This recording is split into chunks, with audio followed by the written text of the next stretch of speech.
Leur tour, mais là, bon, on va peut-être terminer.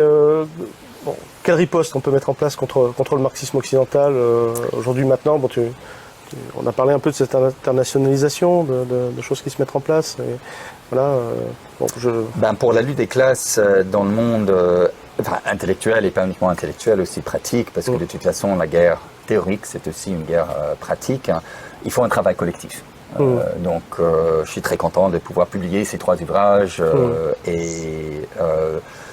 et j'espère que ça aura de l'influence. Mais pour vraiment combattre le marxisme occidental, il faut surmonter la fracture idéologique qui est beaucoup plus vaste que le marxisme occidental.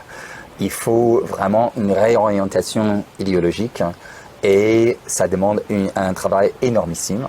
Parce que c'est pas uniquement les marxistes occidentaux, c'est de façon beaucoup plus large la culture bourgeoise dans le monde de l'Occident qui a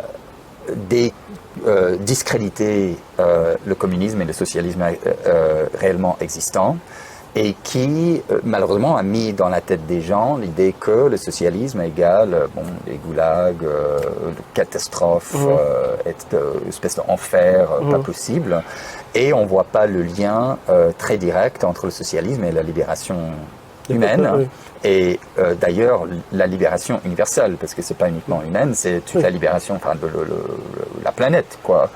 Des fois, je t'entendais pour que tu dis, on dit toujours que ça a échoué partout, alors qu'au contraire, non, ce qu'on ne dit pas, c'est que ça a réussi, parce que ça a libéré la planète du fascisme, ça a sorti énormément de peuples de la famine, de millions de personnes, voilà, de la pauvreté, du sous-développement, et aujourd'hui, c'est toujours une idée en cours, et c'est un enjeu, quoi, contrairement.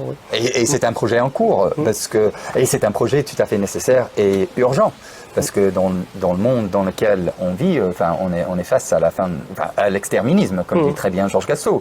Et l'exterminisme, que ce soit par des forces militaires ou par l'écocide, par la fin de la planète, on est vraiment face à quelque chose qui nous oblige à changer de paradigme et à vraiment ouvrir nos analyses pour qu'on puisse prendre au sérieux l'alternative socialiste. Mais bon, déjà l'étudier, pouvoir l'étudier et pas simplement la traiter avec condescendance, parce que tous ces gens ne font que... Ce sont toujours des clichés, chaque fois qu'ils parlent du socialisme. Alors, en fait, ce qu'il faudrait, c'est déjà étudier. Essai, erreur, mais voir qu'a priori, de toute façon, ça va être... on n'aura pas d'autre choix que ça, de toute façon. Oui, tout à fait. Non, mais il faut une approche scientifique, et plutôt que l'ignorance programmée de l'idéologie dominante. Pourquoi pas étudier quelque chose, sauf si on accepte d'emblée la propagande impérialiste. Et c'est ça le problème avec la plupart des marxistes occidentaux. Ils n'ont jamais, de manière sérieuse, étudié le socialisme réellement existant. Quand tu regardes les notes de bas de page, quand il y en a, parce que d'habitude il n'y en a pas, mais quand il y en a, il cite des gens comme Arthur Koestler. Arthur Koestler a travaillé de près avec la CIA. C'est la propagande pure. Et donc George Orwell, quoi. Oui, la même chose.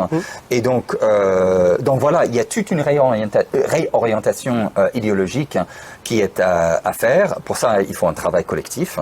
Et il faut aussi, de même que dans le monde bourgeois, il y a tout un appareil culturel pour produire, diffuser et consommer la culture, il nous faut notre propre appareil culturel. Il faut travailler ensemble, mais aussi avoir des institutions, des espaces de rencontre, des plateformes, des médias, des publications, des maisons d'édition, tout, pour qu'on puisse travailler ensemble et avoir des conditions matérielles pour faire advenir des gens et aussi pour pousser et aller à l'offensive.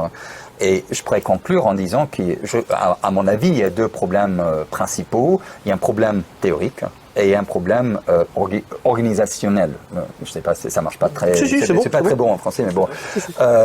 Et le problème théorique, pour commencer, c'est que en fait, on a, avec le marxisme occidental, avec la théorie française, on a abandonné, plus ou moins, le marxisme au sens vrai du terme et le projet universaliste du marxisme.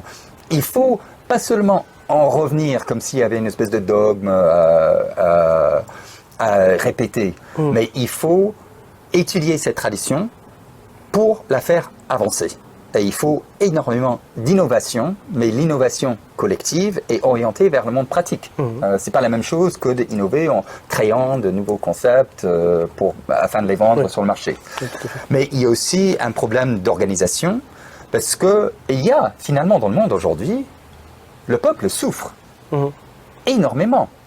Et il y a par-ci par-là des mouvements des ouvriers, que ce soit les Gilets jaunes, que ce soit par exemple aux États-Unis le mouvement contre la guerre, ou toutes les guerres menées par Israël. Et donc il y a des luttes diverses. Il y a le désir aussi de changer le monde.